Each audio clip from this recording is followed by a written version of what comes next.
है, फिर ये बयान क्यों देना पड़ा कि भाई लोकसभा चुनाव में जिस अनुपात में आपने सीटों का बंटवारा किया उस अनुपात में विधानसभा चुनाव में सीटों का बंटवारा नहीं चलेगा? जाहिर है अंदेशा है कि फिर कि कहीं बीजेपी 5-6 सीटों का लॉलीपॉप न थमा दे। अंदेशा, डर तो है ना? देखिए, आपका उपेंद्र कुशवाहा को माइनस करके बिहार में बहुत कुछ हासिल नहीं किया जा सकता है। उपेंद्र कुशवाहा के बिना नहीं चलेगा काम। आप देख लीजिए ना, हमारे नेता का जो लास्ट फेज में चुनाव हुआ था, 5 सीट हार गई एनडीए। उपेंद्र कुशवाहा का नुकसान नहीं हुआ, उपेंद्र कुशवाहा तो पहुंच ही गए राज्यसभा में। नुकसान वहां की जनता को हुआ, नहीं तो आज उपेंद्र कुशवाहा मंत्री होते। भारतीय जनता पार्टी के लिए भी मैसेज दे रहे हैं कि हमारे बिना आपका काम चलेगा नहीं, और देखिए देखिए 5 सीट आप हार गए अपनी। नमस्कार, आप देख रहे हैं 4 PM और मैं हूं अभिषेक मिश्रा। बिहार एनडीए के नेताओं की दिल्ली दौड़ शुरू हो गई है। कभी चिराग पासवान अमित शाह से मिल रहे हैं तो कल उपेंद्र कुशवाहा ने भी देश के गृह मंत्री अमित शाह से मुलाकात की है। सवाल है, सीटों का पेच है या मामला कुछ और है? हमारे साथ उपेंद्र कुशवाहा की पार्टी राष्ट्रीय लोक मोर्चा के प्रवक्ता हेमंत जी हैं। हेमंत जी, एक चरण की यात्रा बिहार की उपेंद्र कुशवाहा ने समाप्त की और उसके बाद तुरंत दिल्ली के लिए रवाना हो गए। अमित शाह के दरबार में हाजिरी भी लगा है। विधानसभा चुनाव के लिए सीटों का पेच फंसा हुआ है। क्या अंदेशा है, आखिरी वक्त में बीजेपी गच्चा दे देगी क्या? ऐसा कुछ नहीं है। हमारे नेता दिल्ली में थे और पहला चरण का जो हमारा क्षेत्र भ्रमण हुआ है, अभी दूसरा 17 तारीख से उसका शेड्यूल डेट। इस बीच वो दिल्ली में थे और जानते हैं, जैसे सबको पता है कि माननीय अमित शाह जी बीजेपी के कद्दावर नेता हैं और गृह मंत्री भी हैं, तो उनसे एक शिष्टाचार मुलाकात हुई है।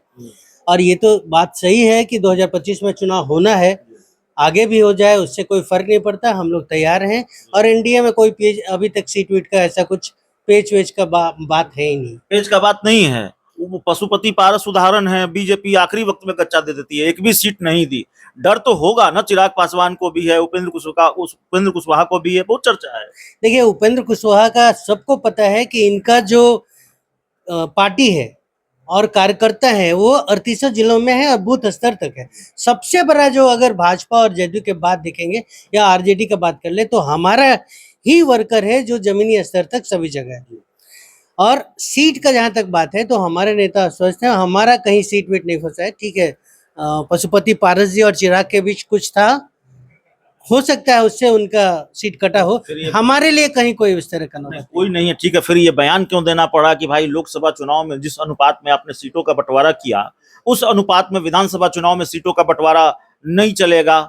जाहिर है अंदेशा है कि फिर कि कहीं बीजेपी 5-6 सीटों का लॉलीपॉप न थमा दे। अंदेशा, डर तो है ना? देखिए, आपका बात सही है, लेकिन उस समय का आपको भी पता है परिस्थिति कि नीतीश कुमार जी अंतिम समय में आ गए थे, जिसके वजह से सबको भाजपा सिटिंग सीट छोड़ी है, उसमें हम लोग को मिला।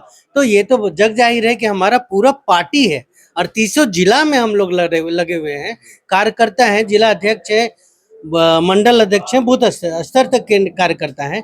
सबकी इच्छा है चुनाव के लिए, तो उस तरह का नहीं होगा जिस तरह का लोकसभा में हुआ था, ये हमारा भी मानना है। नहीं, नीतीश कुमार तो अब भी हैं और आप भी जानते हैं, चाहे आप भले ही इनकार कर दें, नीतीश कुमार चाहते हैं कि 110-120 सीटों पर उनकी पार्टी चुनाव लड़े, जेडीयू चुनाव लड़े, ताकि 70-80 विधायक उनके जीत के आए। तो जब 120 सीटों पर जेडीयू चुनाव लड़ेगी, भारतीय जनता पार्टी भी मैक्सिमम सीटों पर चुनाव लड़ना चाहेगी। 30-40 सीटें चिराग पासवान मांग रहे हैं, बहुत गुंजाइश बचती नहीं है उपेंद्र कुशवाहा के लिए। देखिए, ये बात ठीक है, मीडिया में और जनता के बीच ये सब चल रहा है, लेकिन जिस दिन बैठेंगे लोग, सब लोग बैठेंगे, सब लोग एक जो हमारा ऐसा कुछ गठबंधन में भी सम्मान पूर्वक स्थिति रहेगा, ये हमारा भी विश्वास है, हमारे नेताओं का विश्वास है। और ऊपर भी लोग जानते हैं कि उपेंद्र कुशवाहा को माइनस करके बिहार में बहुत कुछ हासिल नहीं किया जा सकता है। उपेंद्र कुशवाहा के बिना नहीं चलेगा काम। आप देख लीजिए ना, हमारे नेता का जो लास्ट फेज में चुनाव हुआ था, 5 सीट हार गई एनडीए। उपेंद्र कुशवाहा का नुकसान नहीं हुआ, उपेंद्र कुशवाहा तो पहुंच ही गए राज्यसभा में। नुकसान वहां की जनता को हुआ, नहीं तो आज उपेंद्र कुशवाहा मंत्री होते। भारतीय जनता पार्टी के लिए भी मैसेज दे रहे हैं कि हमारे बिना आपका काम चलेगा नहीं, और देखिए देखिए 5 सीट आप हार गए, अपनी ताकत का एहसास बीजेपी को करा रहे हैं। देखिए, हम लोग अपना जो टीम बना रहे हैं ताकत के लिए बना रहे हैं ना। हम लोग 38 जिला में हम माननीय नेता दौरा कर रहे हैं, ताकत के लिए कर रहे हैं ना। और केवल हमारा ताकत नहीं, हमारा ताकत बढ़ेगा तभी एनडीए का ताकत बढ़ेगा। ये तो सबको मानना है कि एक एक गठबंधन का जो साथी है सबका कहीं ना कहीं महत्वपूर्ण योगदान है। उसमें हम एक मजबूत स्तंभ के रूप में एनडीए के लिए खड़े हैं। हम मजबूत होंगे तभी एनडीए मजबूत होगा, ये भी मानना है। चलिए, तो हमारे साथ उपेंद्र कुशवाहा की पार्टी के प्रवक्ता हेमंत जी मौजूद थे। अमित शाह से मुलाकात हुई है और उस पर हम चर्चा कर रहे थे। इस पूरी रिपोर्ट में इतना ही।